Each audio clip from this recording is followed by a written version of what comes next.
Hello, everyone. This is the Roll for Banter podcast, where we deep dive into all things D&D. I'm your host, August, joined by... Anthony, also known as DM Dungeon Mastery. And today we're joined by Ryan and Thomas, the developers of Ethereal. So whether you're a seasoned game master, a brand new player, or just curious about the world of tabletop gaming, this is the place for you. So settle in, grab some dice, and let's roll for some banter.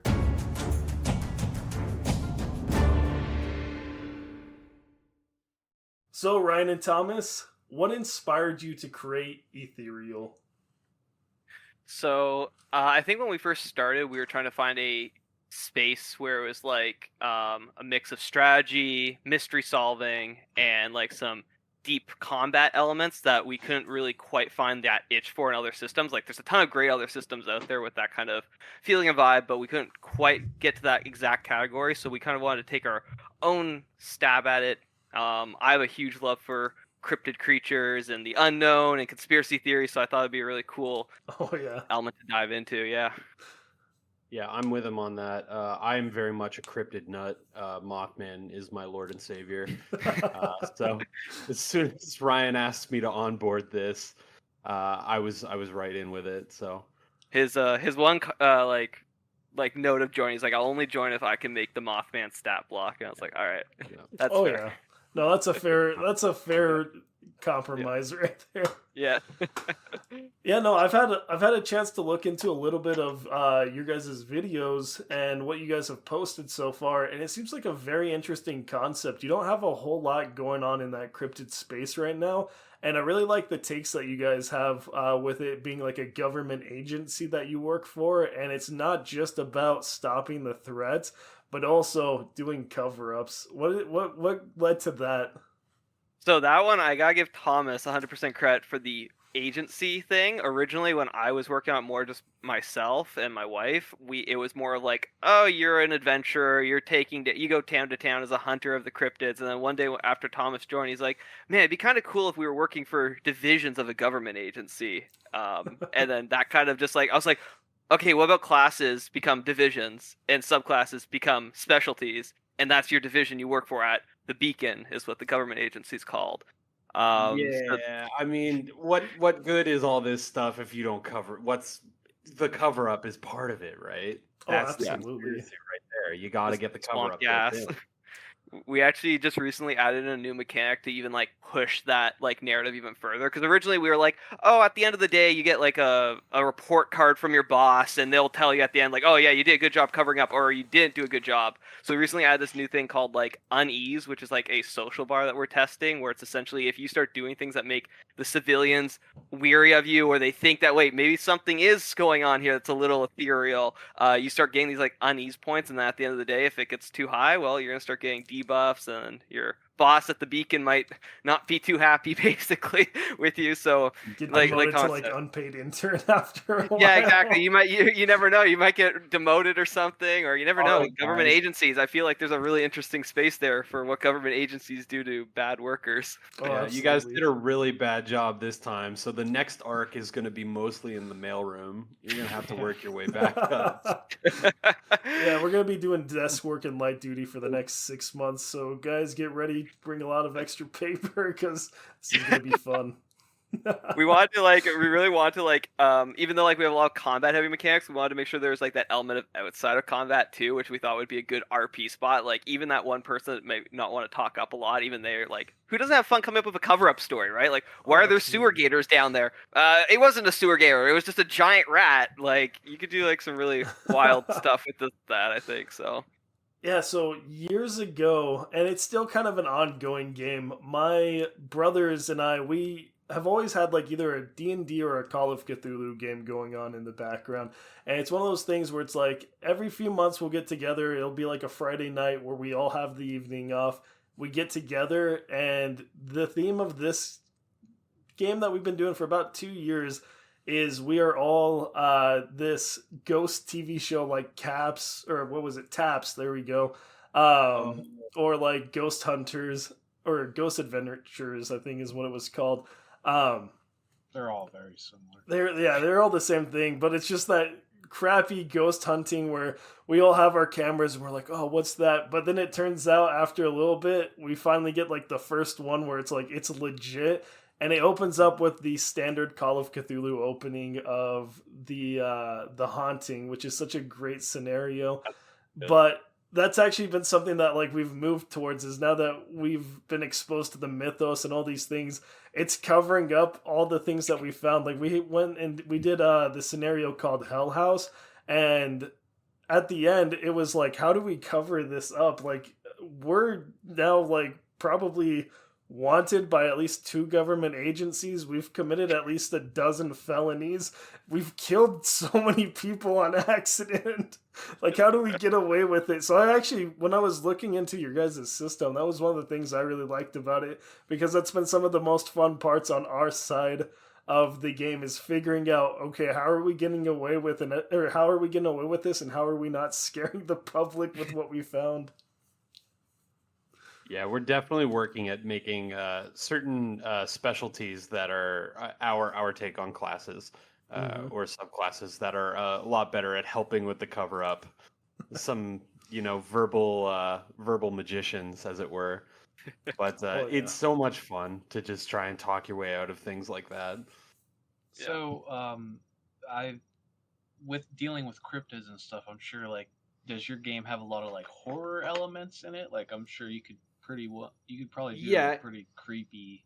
I would say up to the GM's discretion, as most things are, but definitely it's the subject matter sort of leans into horror just pretty naturally. So there are definitely like my wife does the art for the game, and like if anybody that checks out the channel will see some of the art is a little bit more scary. Even I'm like, oh, where did you come up with this? I just gave you the idea and you drew this. Like we do have some more, like we have like the classics, like you got Bigfoot, you got Loch Ness Monster, you have Mothman. You gotta have those guys, but we wanted to also go like some of our own route, add our own little flavor into the world, and go like, oh, like why would this happen in the world? Like one creature that we have is like, obviously hikers going missing is like a very common thing that people are familiar with. So I was like, why would hikers go missing? What if the trees move? And then we kind of came up with these things called I think we call them loose roots, which are like trees that are alive and they move throughout the forest. And that was also like, you got that horror element of like all of a sudden you see the branch kind of like dropping down next to you and you're like, there was not a tree behind me just a second ago.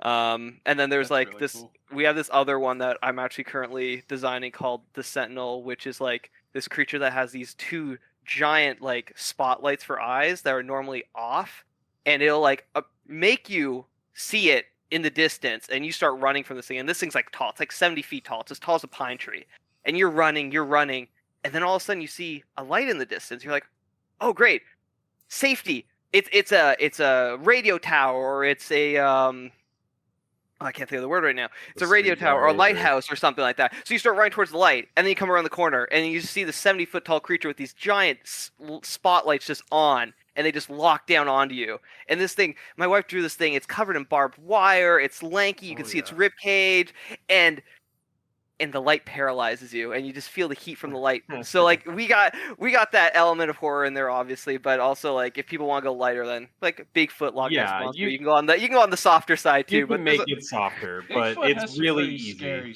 You could do some scary stuff with Bigfoot too. That's true. We did for our first ever playtest. We did a more scary Bigfoot story. So we did a Bigfoot story. We did a haunted mansion, which was I found particularly fun. So I like how it kind of leans into like the whole like conspiracy theory stuff. That is pretty interesting because it kind of makes you. It's almost like the movie Cabin in the Woods that explains like all the horror movies. The meta horror, You're doing that was it for like for like all these like cryptid sightings. That's pretty interesting. I actually had an RPG game system that I was attempting to make myself. I talked about it on our last episode, but I didn't really get too far. But I've been sort of convinced to start trying to make it. Do you guys have any like serious roadblocks that like you like ran into while developing, and you were like, "Oh God, I don't know how to get around this"? So many roadblocks, so many reworks. I'm sure Thomas is annoyed at me that every couple of months I come to him, I'm like, we're gonna scrap this. Just a few weeks ago, I went to him, I said, we're scrapping our hit point system, we're scrapping our armor system, we're scrapping our damage system, we're starting all over, because as I reread the book after that was right after one major rework, I realized we hit this massive roadblock of these giant pools of health. And I'm pretty sure anybody that's seen like Peter's videos or any, like, I mean, honestly, I think a lot of systems are moving further and further away from hit points. I think a lot of people are familiar with the giant pools of health being a roadblock. And as I worked through it, I was like, we want power fantasy in Ethereal. Like, we want players to feel like the best of the best at the beacon. But the issue is, if you're still a giant pool of health, you're not a human anymore. You're a superhero. And we didn't want superheroes fighting Bigfoot. We want best of the best humans fighting Bigfoot, right? So, like, pools of health, huge roadblock. Thomas, I don't know if you have any. Yeah, we've hit a few roadblocks. The health pool's probably being the biggest one, where like what the game is today, we haven't fully play tested what it is yet, but it's a completely different game than it was last month. Mechanically, specifically, flavor wise, it's all the flavor, same. all that's there, yeah. But mechanically, like, we've reworked pretty much everything. Yeah, that's I think HP is like a hot topic with like RPG games, because like whenever I was trying to think of like how I wanted to do mine, that was my concern too. I was like, if I want to do like a horror sci-fi setting that's set in like, it's like analog sci-fi, so like aliens type of stuff, and you're going onto these derelict ships and doing something. How do you describe a tungsten beam landing on a guy, and then he just like, he takes 40 points of damage when he gets up because his hit points are 100? Yeah. So it's like, I actually was thinking doing like, I think IRL people, they have hit points of like probably 12. That's like probably like if you were to look at it from like a real life standpoint. So it's like, that thing where an average person in the D&D world is actually like a level 0 farmer, and they would die in one hit to any PC. A rat fighting a human, a regular NPC in D&D would kill you basically. Yeah. That was something Ryan and I talked about when we were talking about the health rework. Is if we're just going on a D&D like standpoint, when you roll up a character, it feels bad to have a dump stat. What feels even worse is not having Constitution be a dump stat, where you're like, well, I need to put my third best stat at least as Constitution. That's always never negative. Like, exactly. Unless it's you're like Giga Chad. Yeah, unless you're Giga Chad. Exactly. Actually, I'm DMing a campaign, and one of my characters has a -1 modifier in con, and it's freaking me out. Yeah, it's freaking me out. I'm afraid I'm going to kill him by sneezing on him. One of my players had something similar where he was like, I'm just going to roll straight down the line, whatever I get, 3d6, and he got a 4 for his Constitution. That's a real top-down character, though, right? It's a real top-down. But the thing is that, like, I think that's super counterintuitive to how you want to build a character. Yeah. Like, I feel like being forced to, like, either be a glass cannon or put one of the better stats into something that really all it controls is your HP. I feel like that is something that the general tabletop space could get away from. Yeah. So, with your, if you can talk about it, what did you end up settling with? So I won't say we settled, because like I said, we're still playtesting it. But where we've landed is we've turned strength and con into something called brawn, where we've kind of brought the two together. Name pending, we might not stick on that, and I could not use just BRA as the short form for that for obvious reasons. So we went BRW, and we made it so every player has like 10 wounds basically, and then you have like your armor fortifies the wounds and reduces some damage while you're at those system. I won't go into like the whole depth of that, but we basically just went, you know what, there's nothing that increases your health. Gone, out the window. Brawn affects how much. Oh, go ahead. Sorry, apologies. Yeah, no, good. I was gonna say, just a super like overview of it without getting too deep into mechanics. Everyone has 10 hit points essentially. Depending on your class and your armor, some of those hit points are more fortified and harder to take away from you. And yeah, basically the tankier classes are harder to hurt, but everyone has the same health pool overall. Yeah, that's a cool That's a cool way to do it. With my system that I was like creating, and I use that term loosely because it was just an idea. Because I was like, man, I really feel like playing something sci-fi, and I was like, maybe I should just tackle trying to make something myself. But I didn't get too far. But that was like one of the things I was like, I want everybody. I don't know if you guys have ever played like Dead Space before or anything. Yeah. So like that's like my favorite setting for sci-fi horror. It's there's no magic, but it's like if you have like telekinesis, it's through a module that's on your suit. Yeah. So I was like, I think everybody should have like 12 HP, and then like the actual HP that you get comes from like a suit that you choose to put on. So it's like if the suit gets broken or a special enemy hits you with like a certain type of attack, it damages your HP, which is always 12, but like your suit maybe has like 80. Yeah, then there's right. like, you know, Your you inhale armor is poison. your. Yeah. I mean, that's we great. we had something similar to that before we reduced it. Not quite that level. Armor was kind of just like a second health pool, and it just reduced damage from crits. But then we kind of like again we're the issue is that when you have 80 armor points and 80 hit points, it's like at the end of the day, sure, it reduces damage from crits, but the real difference is it's 160. I see it more as like maybe there's like a really really powerful attack where it's like, oh, it does 20 points of armor damage, but then it maybe deals like a D4 to your actual HP. But then that's really interesting. Yeah, that's I've been 12. recently playing a system with one of my groups called Lancer, which is a mech system, and it's the same idea where these attacks will hit your mech, and particularly powerful attacks could potentially damage your pilot inside. That's just like a similar idea to Mhm. that. That's really cool. That's pretty interesting. Yeah, I didn't get super far because I got into so you guys were just talking about the snag with like your whole combat system essentially, or the core parts of it. That's kind of what happened with me. I was like, how do I want to do health? How do I want to do classes? And then I got into like a thought loop where it just like became overwhelming, and I kind of just put it on the back burner. But there's a lot of other developers. When I was pitching the rework to Thomas of the health, I started a Google Doc and I started off with my top 3 thoughts, and it started off as one page, and then I was like, but this affects this. But then this affects this. Oh wait, but this also then has to get reworked. It went from one page. I think the final document was like 10 pages of like everything we had to change. I luckily had the next week off work, so my whole week off was reworking everything from the ground up. It was just that's the thing. Put in work. When you get like the further you get in, it's like the more complicated it gets. It's like when you're playing a video game and they patch something and it causes like 4 more bugs to pop up. But I mean, that's just like a piece of advice for that, for anyone who's looking to make something, like just make it. If what we've done over the past month by fully changing how our mechanics for health and everything works is that you can always change it later. It might be a bit of work, but like, you know, if it's something you're passionate about, is the work really work, you know? Exactly. That's actually exactly what Bruno said on our last podcast. He was like, just make it.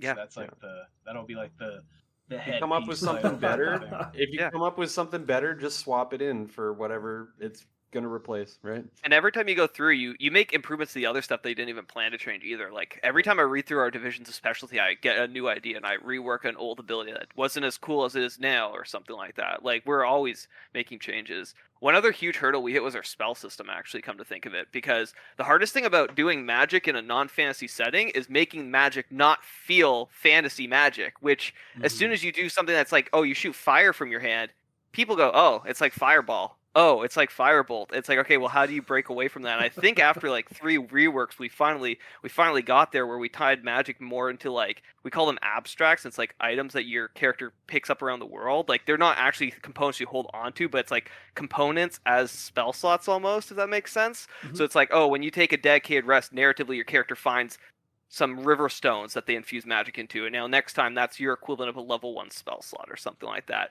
So it's like trying to attach it back to that, but for the longest time, every time I looked at it, I'm like, this just looks like it's fantasy magic, but we're not in a fantasy setting, but we want magic because magic exists. How do you make it not just look like a wizard? A BioShock before?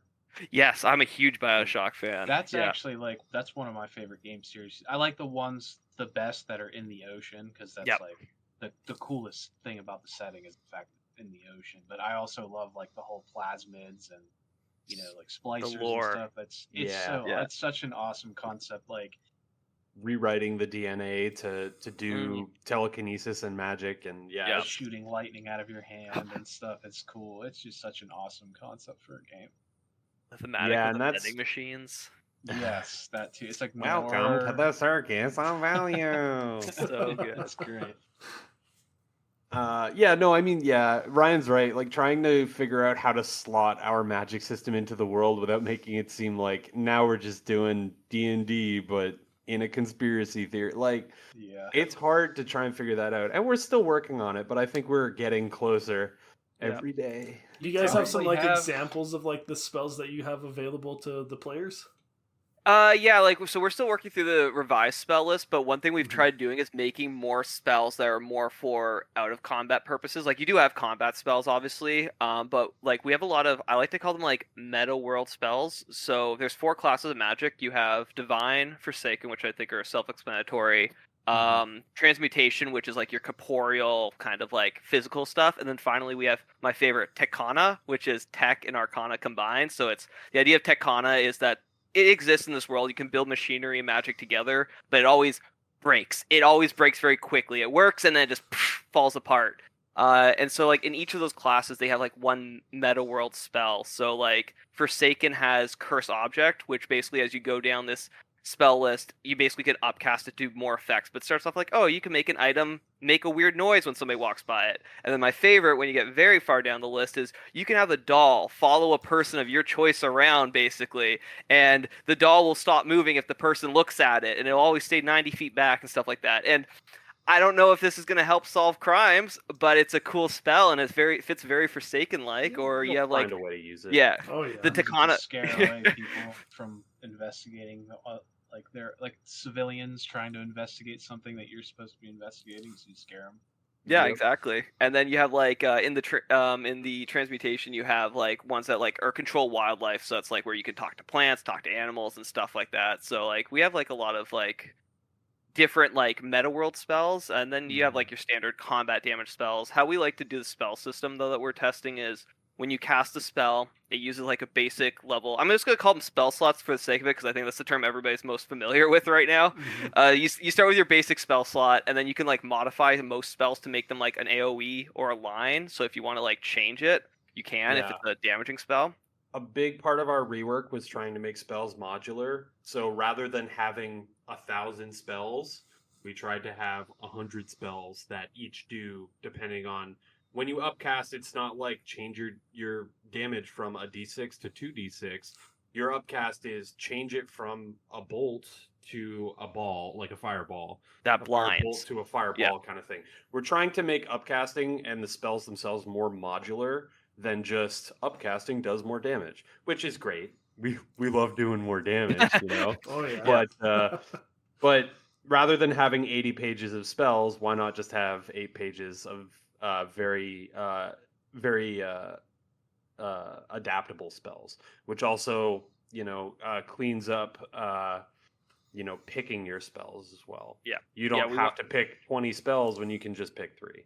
We want to make the game very like new friendly, approachable. So like one of the biggest things I know with D&D, if you hand a new person, or like not even just D&D, lots of games honestly that have spell list, you hand them a spell list, their eyes like go up to the back of their heads. There's like 200 spells, and you're like, oh, but only look at these few right now, and then don't worry about these, and then these ones have ritual casting, and these ones have concentration. So like we have things like concentration and ritual casting, but it's more like 20 spells per spell class, so that's a total of 80 spells, and then each spell like you can upcast like 3 times, and when you upcast it, it does a slightly different effect. So now you only have to read 20 spells, and then at the beginning of every spell list we have it so it like even says like, oh, this is like this spell if you want healing or if you want damage, so you can even do like a really quick read too. So we're trying to make the whole game from like top to bottom very like friendly to approach from anybody that's like a new to the genre or has been a veteran for a long time, because we know it takes a lot of time and effort to jump into these especially the rule heavy ones. Like Ethereal is more rule heavy, and we're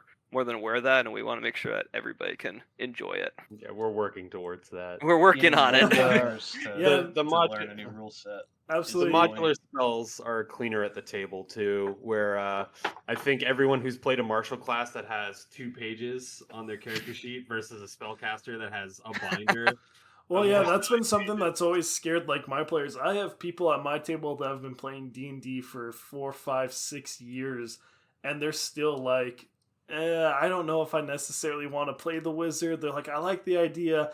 Um, Actually, in our last D&D campaign, we had one of our long-term players finally take up his first spellcaster, and it was exciting. But yeah, he was like, dude, I don't know what I just bit off. And he's like, I've been playing D&D for years. I know all the rules, and this is still confusing. So I see where that's coming from, and I actually like that idea of making it more approachable. I think that's going to get more people wanting to actually try spell casting and try out the spells that you guys have, especially with a smaller system. I think that's going to be really good for new players and the veterans that are looking to switch systems.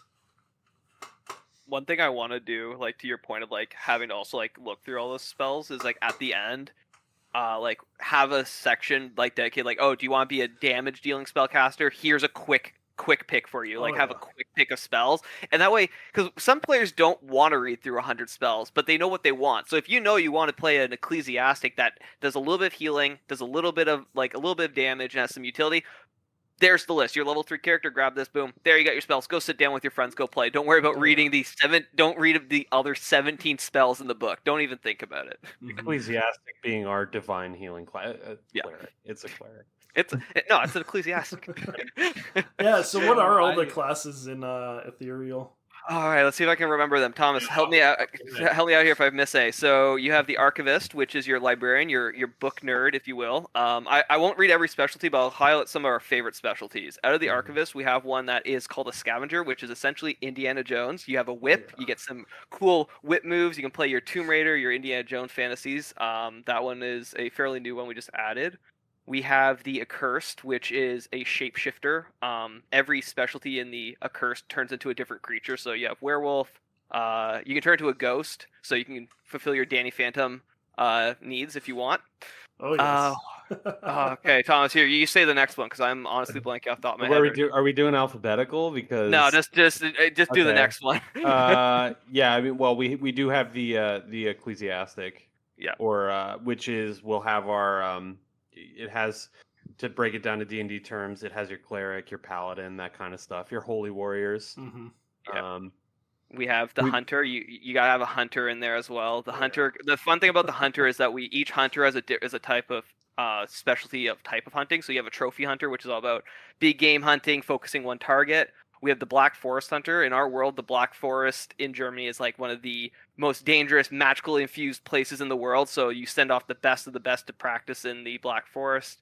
And then the most weird one we have is the Esoteric Hunter, or the Eldritch Hunter rather. And they use madness, which normally in our game, when you gain madness levels, it's a bad thing, as you'd imagine. But they want madness, and it's kind of our take at the Barbarian in a sense, where it's like, Barbarian's interesting, but as Thomas said earlier, we want to make our martial classes more dynamic. Mm-hmm. So it's this whole thing where you have to measure your madness. As you become more mad, you get more bonuses. You get to attack more. You do more damage. You're more likely to hit.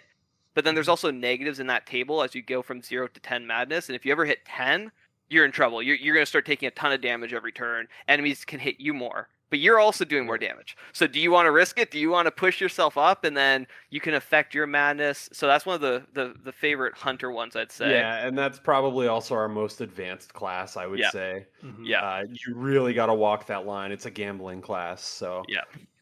I'm a huge fan of design of risk reward. Yeah, detective. Yeah. Yeah. Detective is our sort of a martial archetype, but they have a lot of outside of combat stuff. One of our detectives, hard-boiled PI, the usual Chinatown kind of stuff. The other one is called the Mentalist, and not to say it's a ripoff of the show, but it's sort of a psychic. I mean, in the show, the Mentalist isn't actually a psychic, but yeah, it's a literal mentalist. Yeah, this one's literal. He has telekinesis and the real deal. He has telekinesis, and he has a bunch of utility spells with his own little sort of his own currency, his own like resource currency.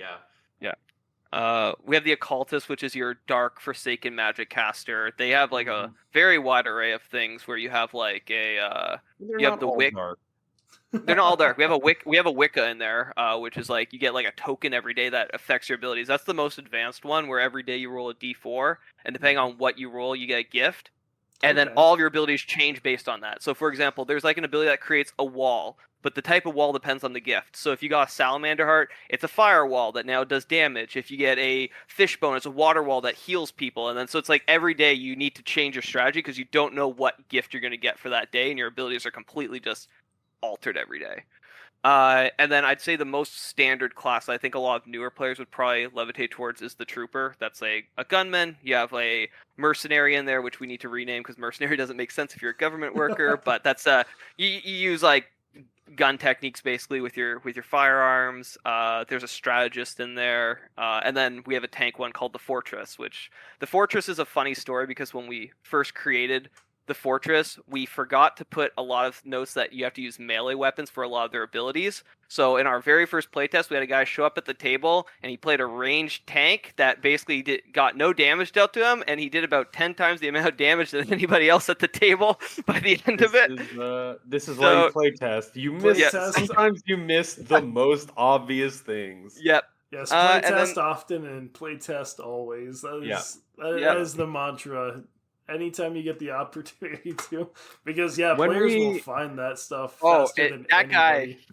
Yeah, he knew what he was doing. When it was designed, it was meant to obviously be melee only. We just forgot to add in that was a thing. So he showed up and he's just like a riot guy sitting at the back with a rifle, just taking people down. If I said any guys at him, they just did no damage. I'm like, all right, well that's got to change. And then I think the last one, I think I named them all. The last division's the engineer division. They're the ones that work with Tekana. My favorite thing about them isn't any specific specialty. It's before you pick your specialty, you get to choose how you work with technology. And there's this list of like 5 or 6. So one of them's like, you believe in safe practices. So you just get a little bit of extra spell slots. Nothing too crazy. Or there's one where it's like, you don't believe in safety at all. You push the boundaries as much as you can. You can now get spell slots back, but your machine might blow up in your face and you might take damage. So now it's the risk reward. The OSHA class. Yeah, exactly. OSHA's worst nightmare. Yeah, and then there's one that's like power hungry, where it's like you believe in no weak magic, you only want the best of the best. So eventually you get like these really you get more and more spell slots as you go, but it's like a later scaling kind of thing. So it's like a lot of flavor right from the beginning. It's like, well, how does my engineer like to work with magic and technology together? And I think I named them all. I think I got them all. There's 7. Yeah. If any are being forgotten, we're so sorry. We love you just as much as all of our other children. You just go cross-eyed sometimes thinking about all the stuff. We also recently added in a bunch more because I think it was like 6 months ago, I sat down with Thomas and my wife Gail, and we said, we have 6 divisions, 2 specialties each. That's 12 choices. If you have a table of 4, that's only 8 choices, really. And then most people aren't going to play the same division because we all know. No, but you don't want to be 2 wizards at a table. You don't want to be 2 fighters at a table. So that removes it even more. I was like, oh man, we thought 12 choices were a lot. But when you look at like how people pick their stuff, and you're not even ignoring the fact that like some people don't, like as you said, you don't want to be a spellcaster for the longest time, right? Mm-hmm. Well, that's another option gone. So we were like, oh man, we got to add more. So we went and we added a brand new division, a new specialty to all of them. So now I'm just like trying to keep them all straight in my head of how much we have. Is like, it's a lot some days. No, that's awesome. So outside of like the core threats and like the cryptids, are there like other government agencies or like private agencies, or I guess maybe agencies aren't like the right word, but like private organizations that would be like against the players, like some sort of like dark cult or anything like that? So we haven't dove in too much into that side of the lore yet.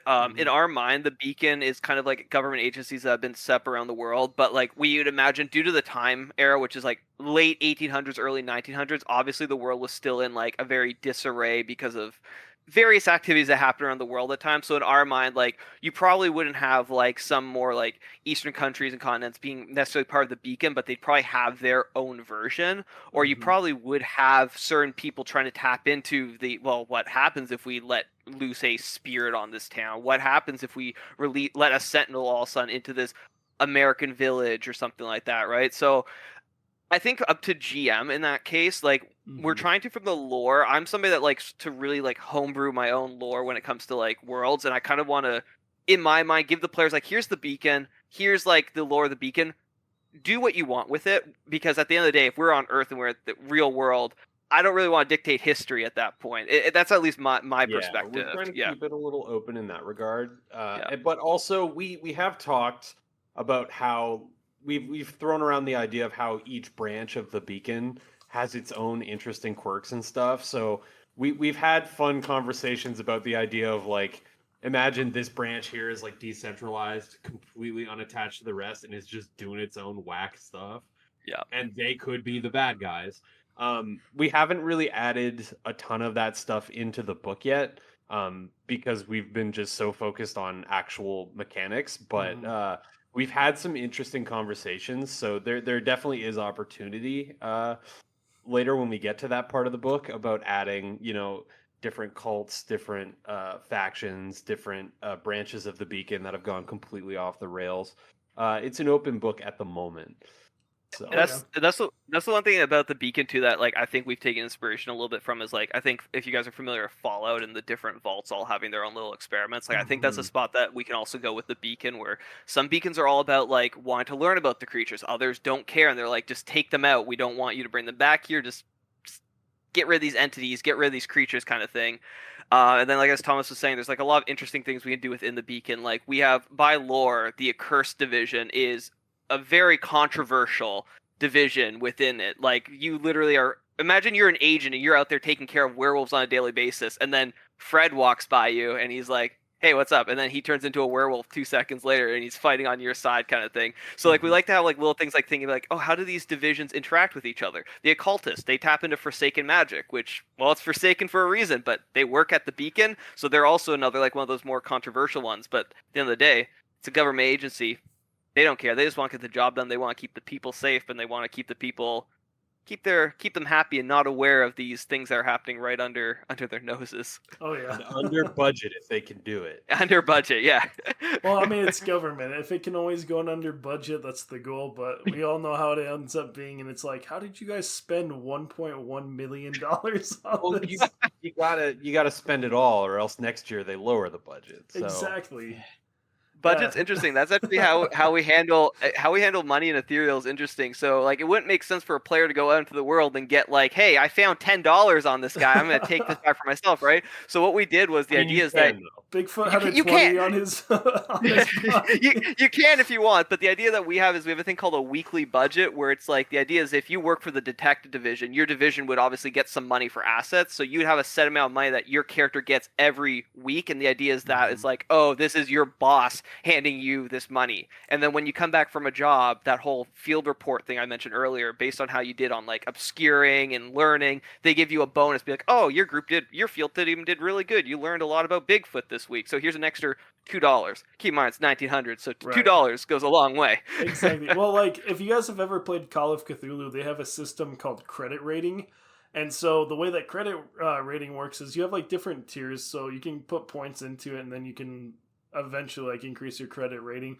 But it gives you 3 different pools of your assets, your spending cash that you have that is like available in the bank, and then your like daily limit. So like if you're spending level like 1, it's like, okay, you have like $2 that you can spend each day, and it doesn't matter. It doesn't come out of like your bank account essentially. And it's like, this covers taxi rides, small purchases. Like if your character wants to buy a pack of cigarettes or wants to go dine in. Yeah. And then if you go over that $2, then it's comes out of like your bank account, or like $10, or like it goes up, like some of like the higher ones, like you have like $1,000 spending, and it's 1920, so $1,000 a day is like, whoa. But those are the people who have like multi like estates and every nice car.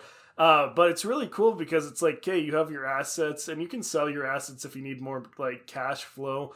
But then you can also use your cash flow from your bank, but then you don't have to worry about like the day-to-day like mundane purchases that you'd want to make. And it's not like, okay, well, now I got a nickel and dime, like here's 10 cents out for, here I wanted a pack of gum, and my character needed to go grab some batteries for like this lantern and all this stuff. It's like, no, it's all covered under your $10. You don't even have to worry about it.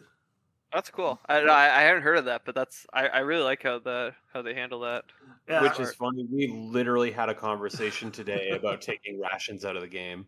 Yeah, that's true. Unless you're obviously like climbing a mountain or something. Like if Right. you're just in a town, we're taking them out of the game. Nobody Yeah, needs because to I know. was like literally working on the inventory system. Like, what? We don't make players track ammo. Why are we making players track food? This isn't a survival game in that sense. So like, Mhm. you know what? You're smart. You have the food you need. Don't worry about it. If you want to go buy a piece of pie though and like talk up a civilian to try getting some information, go for it. But don't worry about eating your ration, your MRE, and stuff like that. Well, and like We're gonna have from D&D, like or from Call of Cthulhu, I've actually implemented that in other games because it's just so nice. I don't have to worry about like players being like, "Okay, I'm going in town. I'm restocking on my quiver, and I'm Yeah. gonna go and like grab X, Y, and Z like mundane things." And it's like instead of me being like, "Okay, that's gonna be 3 silver here. That's gonna be 2 copper there." It's like, yeah, you have a gold that you can spend in the town. If you spend over that gold, then we'll start counting it. But like, it's always covered by that, and the players do a good job of keeping it under because it's essentially a free resource, and they're like, oh, if I spend this, I don't have to pull out of my actual money, so this is like free money, and it That's helps really with smart. that. It Yeah. incentivizes the players to do the work for you. I like Exactly. And then I don't have to keep track of it. It's one less thing that I have to worry about. It's like, yeah, you guys can grab that. That's all under your gold or 5 gold or whatever it might be. And it's like, Yep. cool. Yeah, I don't have to do Cool. anything on my side. You guys have your stuff, and now we're on to the next adventure instead of 30 minutes trying to like nickel and dime shop games. I like that. So really cool. I have a question for you guys, since this is a gripe of mine with 5e, being that there's a lot of avid 5e players in this chat right now. With I don't know like what your max level is in your system, but 11.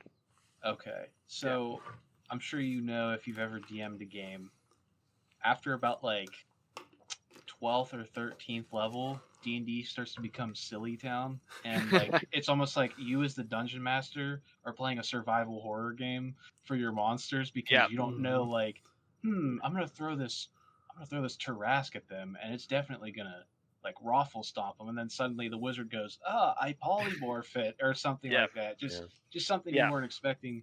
Do you guys have something built into your system that like kind of prepares for like super high level like games, so that like the person running the game isn't like super stressed out trying to figure out, how do I challenge like these high level players? Because that's like I think the main reason why nobody wants to run super high level D&D is like, you can't just take something out of the book and run it. You have to homebrew something, otherwise it's going to be like, and you need to spend hours reading the player spell lists and stuff like that. Yeah, no, that's a fair question. And like, it's funny you mentioned that, because I was literally about to do like a level 21 shot with Thomas and my other D&D group after our last campaign, and then I kind of I spent like 10 minutes reading about it, and I was like, I don't want to go through that.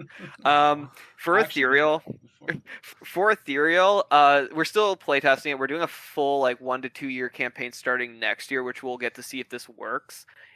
My theory of how we design it from the beginning is I'm not worried about it, because a level 11, it gets pretty crazy. I'm not going to lie. When Thomas and I are balancing things, we'll look at like a level 10 ability or a level 11 ability, and we're like, man, that's strong. But it's level 10 or level 11, so it's okay. But level 10, we still worry about it a little bit. A little bit. Level 11, we're like, it's level 11. Our game goes to level 10, and we put in a level 11. Yeah. Whatever you get at level 11, that's where it's supposed to be funny town. Yeah. But why it's okay, I think, is because one thing is with the new system where everybody only has essentially 10 hit points from the get-go, is like one of the issues I think with D&D is like, as you're saying with the Tarrasque, for example, is like thinking like the barbarian or the fighter, you have such deep pools of health by the time you get to level 15 to 20. You could still throw a Tarrasque at them, and that you could hit them 3 times if you don't get polymorph first, but that barbarian's still standing. You didn't even lay a scratch on it, right? Mm-hmm. So like, I think by having that set health system is one easy way to keep around that part. And then as for spells, one thing every time we redesign our spells 3-4 times is I keep that in mind, where I'm like, I don't want a max level spell to be GG button where it's like the player that's using Like it just goes, Wish or I something. cast it, Wish or something like that. We have nothing like Wish. We have nothing like Polymorph. We have good conditions. Like we have like conditions are the main way to win. But I think the one thing that Ethereal does really well for its combat is a lot of those tougher fights. I'll use a Tarrasque as an example. You wouldn't walk into a Tarrasque fight in Ethereal without doing all your research first. You would go in understanding what are the things it's weak against, what are the things it can do. We have a system that's like where you can like that enemies can take like this resource that players generate normally from themselves, and an enemy can sometimes steal it for themselves. You would go into a fight wanting to know that, because if an enemy steals that resource, you're in trouble. Like it empowers them and stuff like that. So you'd want to know that beforehand. If the Tarrasque can steal your essence, you'd know if the Tarrasque has a thing called telegraphed attacks, which we have a video on, which is like their boss move essentially. So I think that is like the big thing about Ethereal, is that like we can make the players have these stronger moves, because at the end of the day, if you go into a fight, all that happens at later levels, if you have these like, we'll call them silly moves essentially. Sure, it gives you that edge, but the real edge comes from knowledge. Knowledge is power, if you will. Yeah, Yeah. we've definitely tried to design it so that like you want it to feel like a foregone conclusion that you're going to win when you go into the fight, but not because you're super strong, because you did your due diligence and you're ready to fight the monster. Of course, the GM can always throw you a curveball and make you fight it early, do stuff like that. But we're trying to right. But yeah, what are we playing, Sekiro now? Exactly. Guardian Ape, yeah. But we're hoping to make it so that we're really trying to marry the in combat and out of combat to make it sort of one like very cohesive flux where each pulls and depends on the other, rather than just making it like, now we're doing out of combat, now we're doing in combat. We want to try and join them if we can. It's still something we have in the works. That's what our big playtest is gonna really aim to see if we can pull it off, but it's the ongoing goal. I think also one thing that we are kind of like for is like, especially since it's not gritty. Like I don't want people thinking that's like, oh, one enemy's gonna hit me and I'm gonna die kind of thing. But it's grittier than like D&D, for example. And I feel like if you make it to level 10, or honestly, let's face facts, a lot of campaigns fall apart. A lot of people in D&D also don't see those higher levels because unfortunately table issues happen and stuff like that, right? But like if you reach level 9, 10, 11, we want that to feel good. We want you to be like, oh man, my character really came online. I get these final pieces of my kit here. But I think at the end of the day, just to kind of sum up the answer, it's also just making sure that we just don't design anything like that that's a GG button. Like if we ever get to a point where I play test and I see like the detective run up to I'm going to say a Mongolian sandworm, and they just punch it once and they go, okay, it's now stunned. It can't move for 3 rounds. I do half of its health. It has the blinded condition and stuff like that. I'd be like, all right, well, we failed as designers, honestly. I don't want that. I would rather the detective be like, oh, I punched this creature. I now know what its resistance is. Oh, is it making a telegraphed attack? Okay, the telegraphed attack is maybe delayed. Like, delaying a telegraphed attack in Ethereal is really strong. Maybe we still have the stunned condition in there, but it can overcome the stunned condition. So, like, it's more like just giving the player power, but in controlled bursts. Yeah, and it's interesting that you bring up like the telegraphed attacks again. Someone I was gonna ask when we first brought it up a little bit ago, but then it didn't really get to come up. But can you like walk us through like a combat encounter using like a telegraphed attack, or like the mechanic play out? Yeah, good question. So I'll use the Sentinel, the creature I was talking about earlier with the giant white eyes, because that's the one that I was actually working on today. And I do need to note, this is something that is very work in progress. Like, we're constantly making tweaks of it. But how this creature normally works is it has a beam of light that's 15 feet wide and 20 feet long. And if you get caught in it, you take a little bit of damage, and there's like a condition that you can't tap into that like essence system I was talking about. And the whole thing about the Sentinel is that it will try to lure you into its light. And if you get caught in its light and you fail a saving throw, you get stunned. So how telegraphed attacks work is every creature has a different telegraphed attack, if they have one at all. It's more of our bigger enemies that generally have them. And if they meet a certain condition, the telegraphed attack will activate, and that's when the GM will be like, he's starting a telegraphed attack. And that's just to announce to the player. So the player, it's a little on the nose, but we don't want players to ever have that like, oh, is this a telegraphed attack? Like that's we're not trying to like confuse the players. Like I said, it's new player friendly. So in this case, for the Sentinel, is if you get stunned, if he stuns anybody with his light, he can use his reaction to begin this telegraphed attack. And essentially for the Sentinel, what happens is a second beam of light will now start coming out from the back of his head. So now you have to deal with 2 beams of light on either side of him. And then also now it does additional damage. It also adds additional conditions on, and it makes it much harder to damage the guy in general. And so obviously as a player, if you're in any fight in any system and all of a sudden the boss enemy that the DM just threw at you is like, oh, now he's got 2 beams of light and it does more damage, you as a player immediately go, okay, we need to deal with this. He said it's a telegraphed attack. So how telegraphed attacks work in Ethereal is some player or some characters have abilities that outright have a thing called an inspection, which is it's very simple. You go, hey, the detective is a good example. He goes, hey, I have an ability, I get to inspect this guy. And then what the GM has is like this little card in front of them. And every entity in Ethereal that has a telegraphed attack has a different use of substats that you can inspect them with. So for this guy, it's since he's made of metal and machinery, it makes sense that you could use a tech check for him, or you could use I think we have it currently as persuasion because he has like that charming effect. And then so the GM will like feel free to use tech or persuasion. And you would go, okay, tech is my high stat, roll a d20, 18, and that's like any other DC. The GM tells you, did you succeed or not? And then telegraphed attacks are broken into 3 sections. So it starts at the top where it tells the GM this is what the attack does. Second one is a little bit more information. And then the third part is the most important. How do you stop the telegraphed attack? That's the information everybody always wants to know. And with every successful inspection that you do as a player, or as a team rather, the GM gives you part of that table. So you start at the top, and then eventually once you get your 3rd successful inspection, the players then go, oh, to stop this guy, we need to attack him from one side of the light and then the other side of the light, giving it doesn't matter if we're in the light or not. We just need to hit him in the same round on either side. He makes a saving throw. If he succeeds, light keeps going, but the DC increases. If he fails, great. Telegraphed attack stops. And also we get another bonus. Both of his lights actually turn off for a full round. So we then get a whole round against this creature without any lights. All right, guys. Hey, Thomas, you get on that side. I'm going to get on this side. Use your hunting rifle. I'll hit him from this side. And then it plays out from there, basically. And then obviously the downside, though, is you got to put yourself in harm's way. So then as a group, you need to decide, is this worth the risk? Do we just keep beating on this thing? Which I'll say right now, I was having a fun conversation with a guy on Reddit. He's like, well, why don't I just keep hitting at it? I'm like, you can if you want, but these things are designed. You shouldn't ignore the objective. Like, that's a good way to TPK, is just let this thing keep doing its thing. But does that kind of answer the question? Or okay, yeah. That's actually a very, very fun way to do combat, because I think that's 5e's biggest problem with combat is like, because of attacks of opportunity existing. When you get into melee range, nobody moves. You rock 'em, sock 'em, robots bash into each other until somebody dies, and then you move on. So like, I actually, when I do creature stat blocks, I try to like add stuff in that like encourages movement. Like you ever played Dark Souls before? Like the bone wheel skeleton. That's where this inspiration came from. Dark Souls.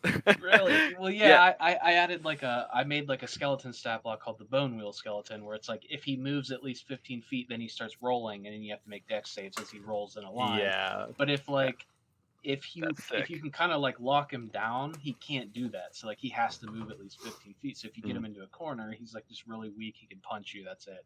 Which is what they do in the game. I like that. And that's the biggest thing that we want to change is like movement and positioning in Ethereal. We've taken some light elements from like war games and wanted to make positioning matter. So you don't have a firebolt that has 120 feet range or 90 feet range, whatever firebolt is. I think the max range we have on most things is 30 feet. Maybe you have a few things that go a little bit past 30 feet, but I don't want somebody standing at the back throwing firebolts from 120 feet away. Like, that's not what we want. So, like, another good example of a telegraphed attack, to your point of, like, positioning, is, like, there's a thing called a moss serpent that creates these little whirlpools around the room that he can move on his turn freely.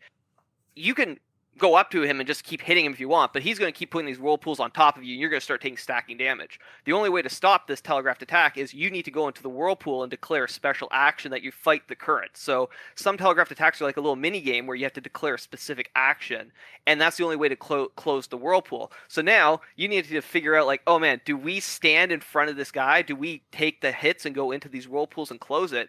But you're no longer standing in one spot, because you can't just have like your like ecclesiastic sitting there tanking a whirlpool turn after turn. He's got to either move out of it or you got to close that thing essentially. Yeah. Yeah. And with the telegraphed attack and the inspection system, something we're trying to build into the game as much as we can is the idea of shared objectives between the players. A lot of times, just keep going back to D&D, a lot of times the D&D combat is going to be everybody's doing their own thing. And, everyone doing their own thing will eventually end with the combat, we kill them one at a time and we win the combat. But we're trying to force players to have to work together on the fly to make sure that they don't. There are definitely things in D&D that do that, but we're trying to build it right into the mechanics of the game. With these inspections being a team, tier 1 you get as a team, tier 2 the next person will get that tier 3, etc. And we've kind of touched on the essence system a few times. That's another system we've built in where doing certain types of attacks and casting certain types of spells will grant an essence to a community pool, and then certain other attacks and spells will be able to capitalize on those to get extra bonuses, be that extra damage, extra utility, stuff like that. It's a community pool. We've been really trying to link what everyone's doing in the combat, so everyone's flowing off of each other. Yeah, that's a really good idea. That's like very it like encourages teamwork, but also like that's making combat like a mini game in and of itself, but it's like actually fun. I tried to actually do something like that with a D&D stat block for a boss that I made. It was for one of my player characters' backstories. He was a barbarian Goliath, and I gave him a recharge action called Ready to Pulverize. And what I did was he uses his whole turn, and I say, okay, you see Yoden take this. He had the 9 live Stealer greatsword. He takes it and he holds it above his head, and I'm like, and that's his turn. And everybody's like, what do you mean that's his turn? Charging up the hyper beam. Charging up the attack. And I use the mechanics for like when you get swallowed, you have to deal X amount of damage in one turn, so he has to make a con save, and if he fails, you break him out of Ready to Pulverize, and then he loses his whole turn. But if he gets that off, he's going to slam down, deal like 12d12 damage plus greatsword damage, and like pretty much one-shot somebody. So it's kind of like that. That idea of like the boss highlights that area on the map, you got to get out of there, or exactly. slam on the ground or something. It's making a threat that has actual backing. Instead of having your big bad say, I'm going to mess you up, you put actual backing behind that threat. And that's the thing. We have 2 types of telegraphed attacks. We have the ongoing one, which would be the one with like the 2 lights, and then there's another one that you probably don't want to see, the timer, where it's like you don't know until you inspect it the first time what that timer is, but most timers are 3 to 4 rounds. And at that time, maybe Bigfoot's foot is glowing and you don't know what's happening, but as you just said, it's coming. When those 3 rounds pass, if you haven't stopped that telegraphed attack, that foot's going to slam the ground and you guys are going to take a ton of damage. It might not be, it probably won't be a TPK. We don't want any telegraphed attack necessarily to be an outright, oh, you die, because that's not fun if you get bad inspection rolls and stuff like that. But like, it's going to be devastating. It's going to... It could lead to a TPK, like knock a person out or something like that. And the great thing about like the not strategy rounds, the telegraphed attacks is like Thomas was saying earlier, trying to tie combat and non-combat. And this is where the GM can start doing stuff that sounds like they're being nice, but they should just do for mystery solving. Because imagine if you're like talking to the town and somebody says like, oh yeah, I saw this creature. It had lights going in one direction, but then when it locked onto my friend, all of a sudden a light started coming out the back of its head. That's me paraphrasing in a very bad way. Don't actually write your mystery that way, but imagine if something along those lines, right? Then as a player, you should probably note that down and be like, oh, maybe its telegraphed attack has something to do with creating a second beacon of light, right? Or as Thomas was saying about the essence system, maybe people say, oh, this creature with these giant eyes of lights, whenever it walks near wires, electricity starts like sparking near it and it seems to get brighter. Well, that's a hint that it has that sap mechanic where it steals Tekana essences and makes its beacon of light brighter, right? So like by taking these like elements of like the inspections from the telegraphed attack or taking these sap mechanics, you can easily just throw that into the mystery, and the GM has a ton of clues that they can throw into their mystery all of a sudden about the creature, and the players are starting to almost build their own mini stat block on the side as they're going. You're never gonna have numbers attached to it, but you're gonna know what this thing can do beforehand, and you can go into the fight and you might even get lucky. Like, you could stop the telegraphed attack without knowing you need to attack it from both ends, in theory. You probably won't naturally do that because then you're in the light both times, but you could also, like, decipher that on your own. We're okay with players doing that. I think Wizards could take some notes from you guys for, like, thank you. Like, some combat stuff, because that honestly that would make D&D 5e combat way more interesting than just like, oh, barbarian runs in, he's in combat, he's never going to move because if he does, he takes an attack opportunity, and he's just going to keep hitting. And then you have to, as a DM, describe, you swing your axe, he dodges out of the way, you hit him, you bust his shield in half. Like, you have to like get like roll. That's the only thing you have to do is just describe it cool. But you swing your axe again. Bang, bang, bang, bang. Yeah. Oh, he's dead. All right, on to the next one. Bang, bang, bang. I think it might be time for us to take a rest. What do you think, August? Yeah, I think it would be a good time to start setting up some camp. And it's nice, we have an extra set of hands today, or 2 extra sets. Haha. I'll build a fire. Let's get into that then. Take a seat by the campfire. Did you know that you can find the Roll for Banter podcast on Apple Podcasts, Spotify, and YouTube? Wherever you roam, we're there to join your journey. If you'd like to support the podcast, consider leaving a like, a review, or a comment, or even sharing us with your party. Every bit of encouragement fuels our next adventure. Now let's get back to the episode. Well, Anthony, this time I didn't have to roll anything, so I'm feeling a little bit better about this camp setup. What about you? Feels pretty solid. We got a good perimeter going. I know, it's so much better when we have extra people. It's just you and I.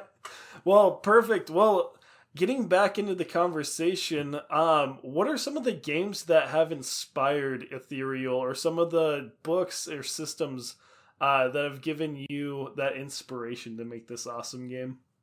Yeah, so when we first started, the biggest inspiration was actually not from any particular system, but genres of media. So SCP, I think a lot of people will see some inspiration there.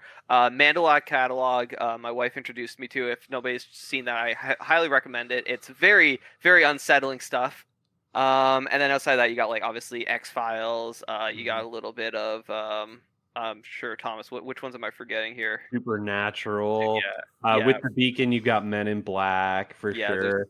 That kind of just like fun, like genre campy, not always campy, but you got to do a Backrooms level or something. Yeah, to get all the Gen Z kids. I'm a huge Backrooms fan, so definitely you got stuff from there too. I will say it's unrelated to the development, but after we had been developing Ethereal for a while, I got into a live play podcast that are playing a system called Delta Green, which I have taken some inspiration from Delta Green ever since. I found it really interesting that I started listening to that after we started developing Ethereal, but no, I have a buddy who is super into Delta Green. I think he plays at least like 1 to 2 games a week. So we recently also picked up like Vaesen and Monster of the Week as well to like see what other people are doing and stuff like that. And like I think those systems are very like solid, and like you can see there's definitely elements that are very similar of the monster hunting category and such. But like I think still, like even after we've read through these systems deeply, you can see that like we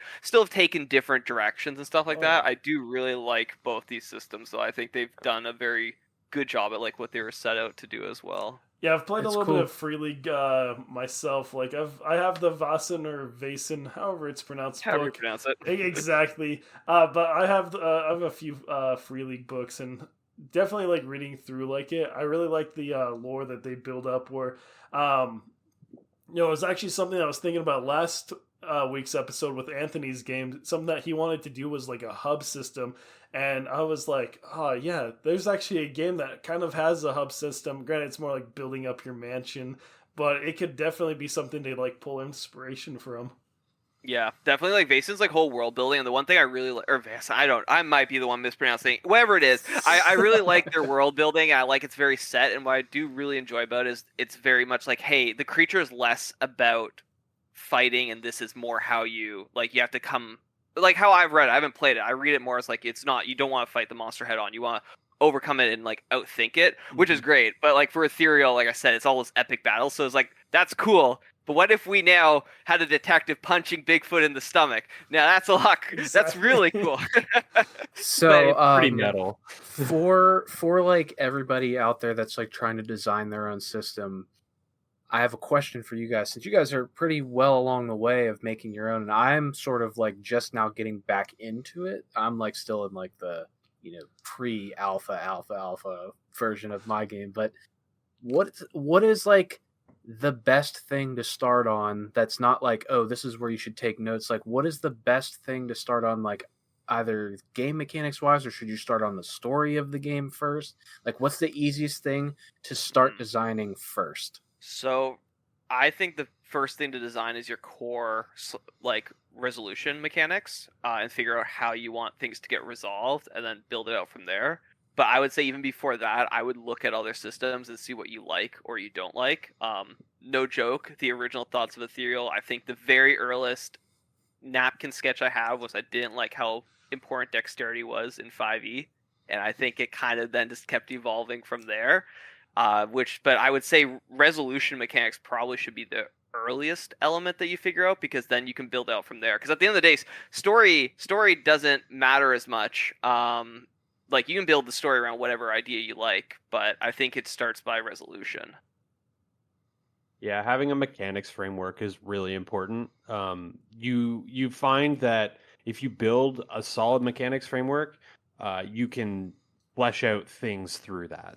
Yeah. You'll find inspiration through that. I mean, you can go the other way as well. It's the same as building a character in D&D. You can go top up or top down or bottom up, right? It really kind of depends what's better for you. I think for me and Ryan, for sure, I think that the mechanics into the rest of it is the correct way. But honestly, it's something you'll have to play with for yourself. Sorry, I was just gonna say, I do think, like, building off that though, like, you should go in with like a very baseline of like what story you want, like you're saying, like sci-fi, because like you might, if you know it's like a very like high fantasy sci-fi, you probably want your resolution mechanics to look a little bit more different than a very gritty sci-fi where you only have like 12 HP or something like that, like, because you need to build off of that, so it's like almost a little bit in tangent, but I'd say resolution is very early on important. And I gotta write that down as a note. That's the first thing I should work on, because I don't even think I have that. I was almost considering, like, should I just make it like 5e adjacent, and then like I was like, how does charisma work? And like I wanted to make my game more like a roguelite, because scheduling is the final boss of every TTRPG game. So if I just make it to where like it's not like an overarching like long-term 4-year game type of story. It's like you go into a mission with a character, once you finish it, you could slot in another character, a player could leave.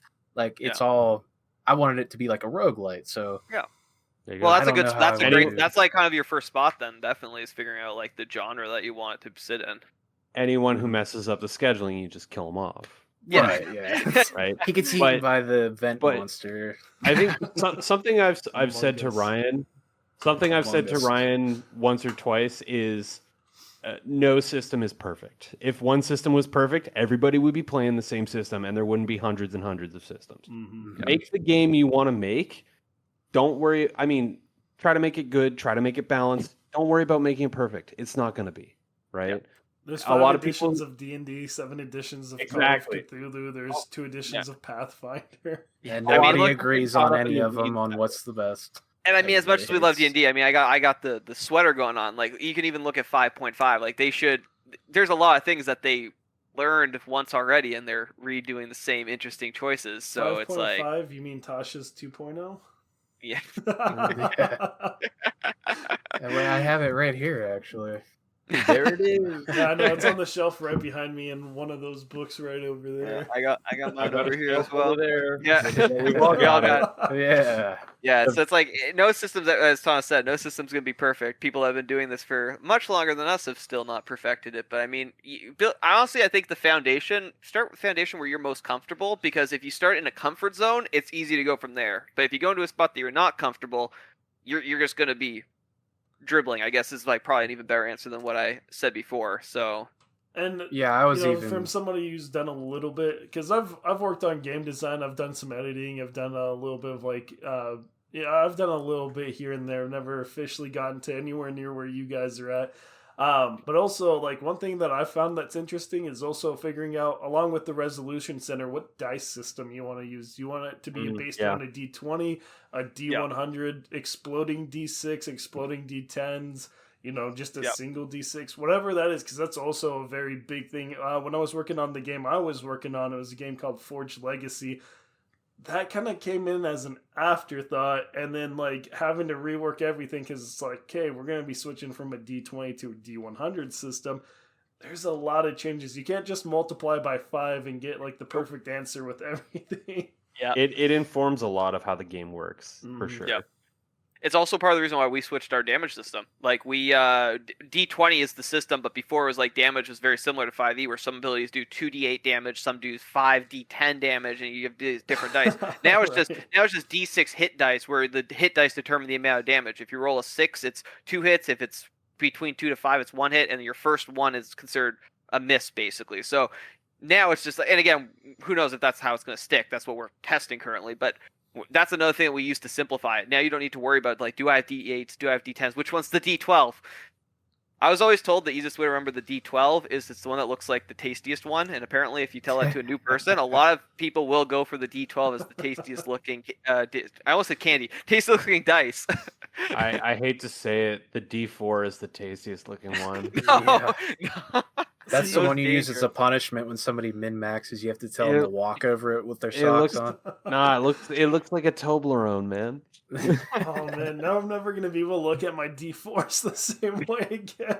From here on out, I'm gonna be like, the worst thing is I'm allergic to forbidden Toblerone. It's fruit. also forbidden.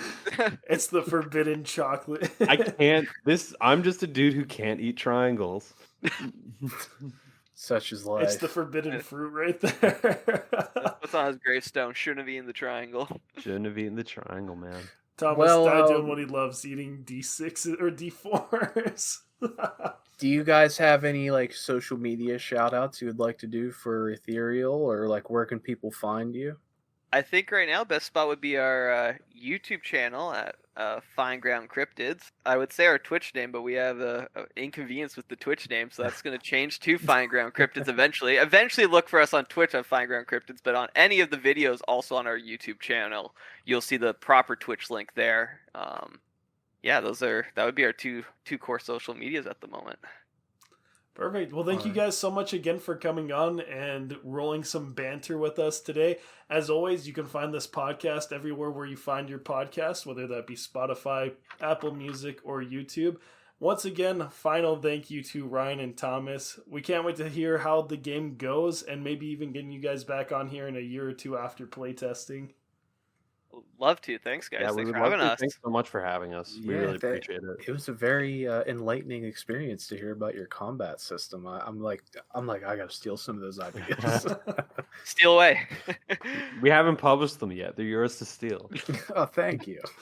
He's like, okay, so I'm going to go download the entire Ethereal play document. No, I wouldn't do that.